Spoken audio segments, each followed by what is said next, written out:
Toulouse-Plage, c'est fini, mais on vous propose de profiter encore un peu de l'été à Saint-Cyprien. Allez, venez, je vous emmène à 150 km entre Narbonne et Port-la-Nouvelle. Mais on reste à Toulouse.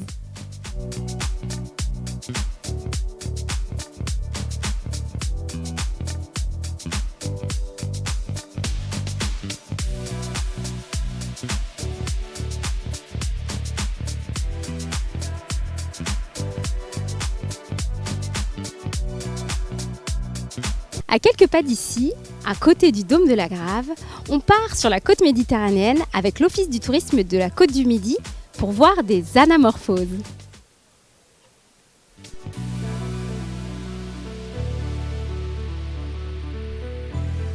L'Office du tourisme a demandé à deux artistes montpelliérains, Sueo et Nikita, de peindre des fresques, des anamorphoses. Alors qu'est-ce qu'une anamorphose ? C'est une illusion d'optique avec une déformation. On ne voit vraiment que d'un point de vue. Il faut se mettre sur les pieds pour prendre la photo. Et le but, c'est de jouer avec les éléments, se mettre en situation, poser. On croirait que je suis dans le vide, mais en fait, je suis pas vraiment dans le vide.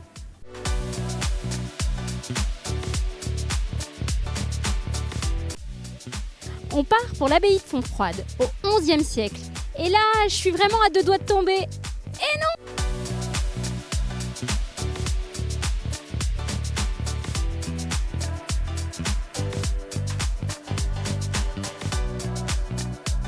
L'Aude est l'un des grands départements du vin en France. Là, ils ont voulu représenter les vignobles. Et là, on voit pas grand-chose, mais si on dézoome, on voit que je tiens un petit raisin. Chaque année, on change de lieu. La première année, on était en centre-ville de Toulouse. L'an dernier, on était à la place Saint-Pierre. Et puis cette année, au quartier Saint-Cyprien. On fait 5 anamorphoses par an. Donc en tout, ça en fait une quinzaine. C'est toujours des thématiques différentes qui représentent et mettent en valeur le patrimoine de la Côte du Midi. Sigean est l'une des réserves les plus connues de France. Là, on vous fait rentrer dans la savane avec un lion qui sort du cadre.